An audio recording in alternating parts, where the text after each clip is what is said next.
चलिए जानते हैं आज शाम की हिमाचल प्रदेश के सभी जिलों की सिलेक्टेड काम की बड़ी खबरों को। पर अभी तक आपने इस वीडियो को लाइक नहीं किया है तो लाइक कर दीजिए।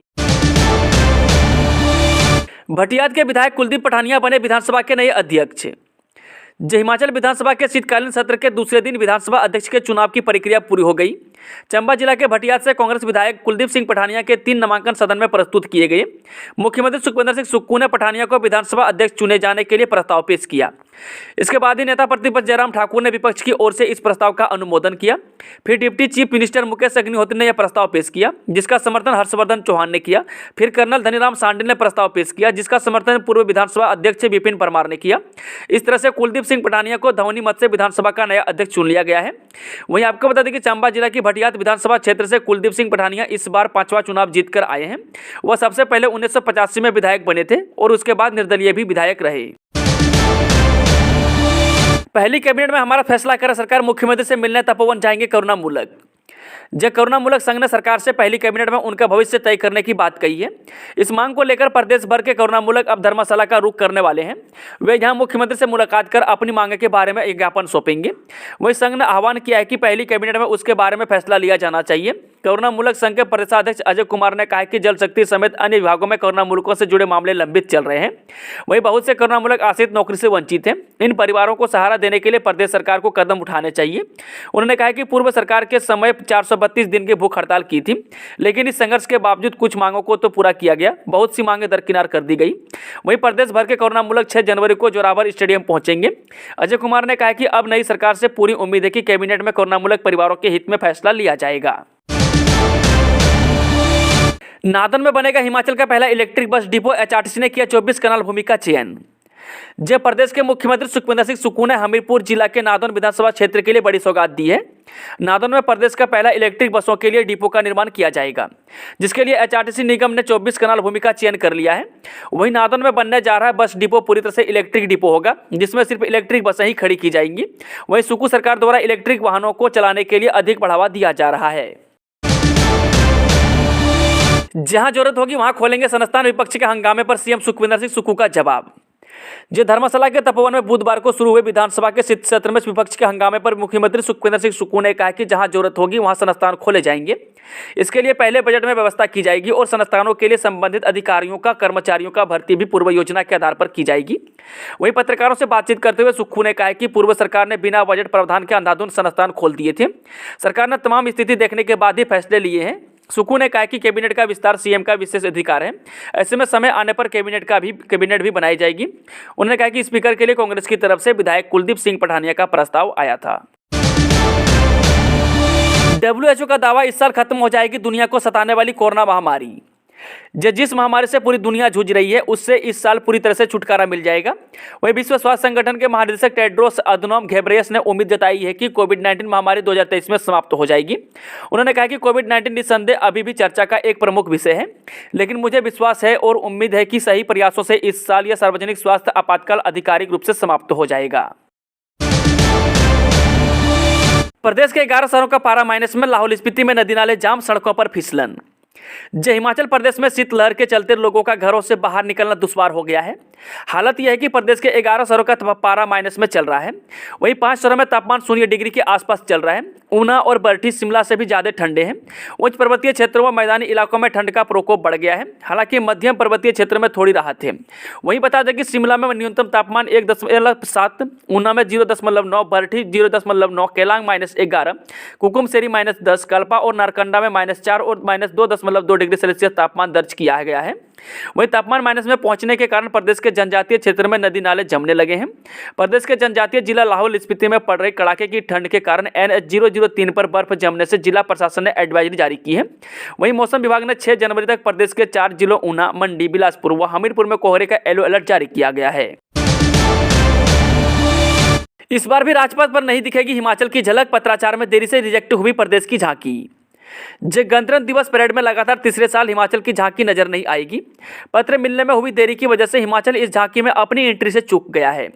नवंबर महीने से झांकी को लेकर तैयारियां शुरू हो जाती है और केंद्र से पत्र जारी होने के बाद इसका 8 दिन में जवाब देना होता है। लेकिन प्रदेश में विधानसभा चुनाव की तैयारियों में व्यस्त होने की वजह से भाषा और संस्कृति विभाग तय समय पर जवाब दिल्ली नहीं भेज पाया। इससे हिमाचल की एंट्री से भी वंचित रह गया। वहीं हिमाचल प्रदेश की ओर से आखिरी बार जनवरी 2020 में झांकी का प्रदर्शन दिल्ली में हुआ था। उस समय कुल्लू दशहरा की झांकी प्रदर्शित की गई थी। कोरोना खतरे के बीच हिमाचल सरकार अलर्ट, केंद्र से मांगी कोविशील्ड की 10 लाख डोज। राज्य सरकार कोविशील्ड संक्रमण के कारण किसी भी संभावित खतरे से निपटने के लिए पूरी तरह से तैयार है और राज्य के सभी स्वास्थ्य संस्थानों में संस्थागत स्वास्थ्य अधोसंरचना को सुदृढ़ किया जा रहा है। वहीं स्वास्थ्य एवं परिवार कल्याण विभाग के एक प्रवक्ता ने आज यह जानकारी दी। उन्होंने बताया कि वर्तमान में राज्य में कोवैक्सीन की 13,000 डोज उपलब्ध है। विनिर्माता से प्राप्त जानकारी के अनुसार राज्य में कोविशील्ड की 10,000 डोज की पहली खेप शीघ्र ही पहुंचने वाली है। उन्होंने बताया कि इसके अतिरिक्त राज्य सरकार ने केंद्रीय स्वास्थ्य और परिवार कल्याण मंत्रालय से पात्र लाभार्थियों को कोविशील्ड कोवैक्सीन की 10 लाख और कार्बोवैक्स की 1 लाख एहतियाती डोज उपलब्ध करवाने का भी आग्रह किया है। डिनोटिफिकेशन पर भाजपा का कांग्रेस पर हमला जारी, अब पार्टी के राष्ट्रीय उपाध्यक्ष ने लपेटी सरकार। पूर्व सरकार में 1 अप्रैल 2022 के बाद खोले गए दफ्तरों के डिनोटिफिकेशन पर भाजपा का कांग्रेस पर हमला जारी है। गुरुवार को शिमला में पत्रकारों से बातचीत के दौरान भाजपा के राष्ट्रीय उपाध्यक्ष संजीव कटवाल ने कहा कि कांग्रेस पार्टी जनता के हितों के लिए कार्य करने की बजाय दफ्तरों को बंद करने के काम में लगी हुई है। वहीं हिमाचल में 2 सीमेंट प्लांट बंद होने के कारण हजारों मजदूरों और ट्रांसपोर्टरों की रोजी रोटी पर संकट है। इसके साथ ही सरकार उस मसले को सुलझाने की बजाय दफ्तरों की डिनोटिफिकेशन पर ज्यादा जोर दे रही है। उन्होंने कहा कि भाजपा ने सरकार के इस फैसले को कोर्ट में चैलेंज किया है। ऐसे में अब भाजपा सड़कों पर भी सरकार के खिलाफ मोर्चा खोलने वाली है। वहीं बीते दिनों सुन्नी बांध हाइड्रो पावर प्रोजेक्ट को केंद्र सरकार से मंजूरी मिलने पर उन्होंने आभार व्यक्त किया है और उन्होंने कहा कि सत्ता परिवर्तन के बाद भी देश के प्रधानमंत्री नरेंद्र मोदी का हिमाचल प्रदेश से नहीं टूटा है। वह हिमाचल प्रदेश के विकास के लिए सदैव कार्य कर रहे हैं।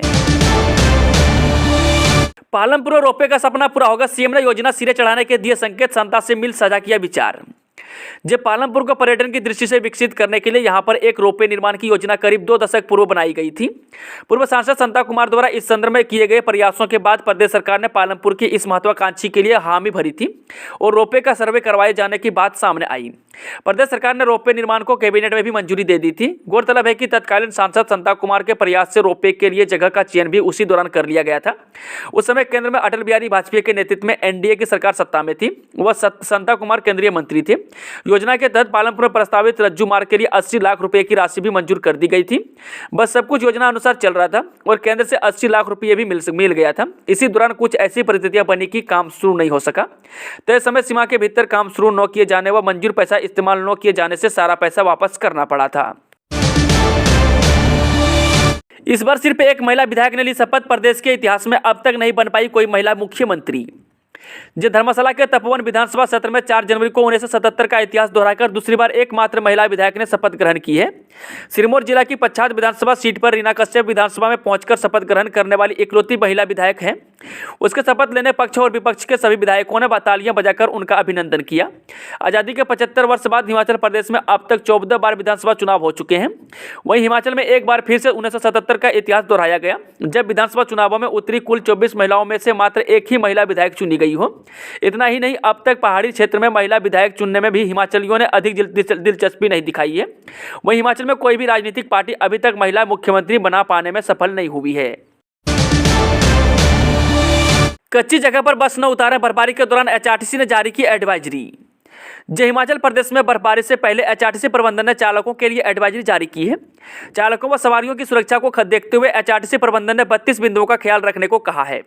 चालकों को कहा गया है कि बर्फबारी के दौरान किसी भी तरह का रिस्क लेने से बचें, सवारियों व खुद का बचाव करें, हिमपात में किसी प्रकार का नुकसान न हो और बसें भी न फंसे। इसके लिए चालक परिचालकों को एसओपी का पालन करते हुए बसों को सुरक्षित जगह पर लोकेट करने के निर्देश जारी कर दिए हैं। जिला शिमला के ऊपरी इलाकों में बर्फबारी के कारण मार्ग बंद हो जाते हैं और पेड़ों के गिरने का खतरा बना रहता है, जबकि मार्गों पर फिसलन बढ़ जाती है। प्रबंधन ने एडवाइजरी जारी में कहा है कि यदि रूट पर चलते हुए ज्यादा बर्फबारी हो जाए तो बस को आगे न ले जाएं, अपितु किसी सुरक्षित स्थान पर पार्क कर लें। सीटेट परीक्षा में फेरबदल, अब 7 फरवरी को होगा एग्जाम। सीबीएसई की सीटेट परीक्षा में भाग लेने वाले उम्मीदवारों के लिए बड़ी खबर है। Central board of secondary education ने कंबाइंड टीचर से एलिजिबिलिटी टेस्ट की तारीख में बदलाव कर दिया है। सीटेट परीक्षा 28 दिसंबर से शुरू हो चुकी है, लेकिन छात्रों की मांग के बाद परीक्षा तारीख को बढ़ाकर 9 जनवरी 2023 को आयोजित की जाने वाली परीक्षा को 7 फरवरी 2023 तक स्थगित कर दिया गया है। आपको जानकारी दे दें कि सीटेट में शामिल होने वाले उम्मीदवार अन्य परीक्षा की तारीखों से क्लेश होने के कारण लंबे समय से परीक्षा को स्थगित करने की मांग कर रहे थे। वहीं सीबीएसई ने उनकी मांग को स्वीकार कर लिया है। ध्यान दें कि परीक्षा का मोड कंप्यूटर बेस्ड होगा, जो देश भर के 211 शहरों में आयोजित किया जाएगा। जो भी उम्मीदवार परीक्षा में शामिल होने वाले हैं वे सीबीएसई की ऑफिशियल वेबसाइट पर जाकर नोटिस चेक कर सकते हैं। चलिए वो चलते हैं शाम की आखिरी खबर। 30 किलोमीटर की टॉप स्पीड से बन रहे एनएच, केंद्र सरकार का खुलासा, हिमाचल को मिलेगा फायदा। जो नेशनल हाईवे व निर्माण की स्पीड बढ़ गई है। एनएच 30 किलोमीटर प्रतिदिन के हिसाब से हाईवे का निर्माण कर रहा है।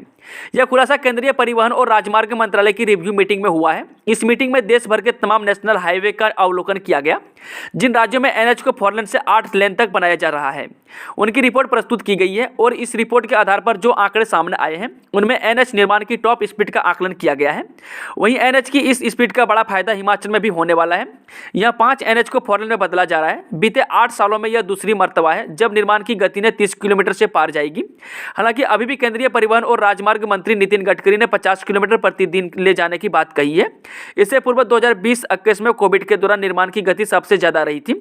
इस दौरान 36.5 किलोमीटर प्रतिदिन के हिसाब से निर्माण हुआ था। दोस्तों, आज की शानदार खबरों का सिलसिला यहीं समाप्त होता है। अगर जानकारी पसंद आई तो वीडियो को लाइक, शेयर, चैनल को सब्सक्राइब जरूर करें।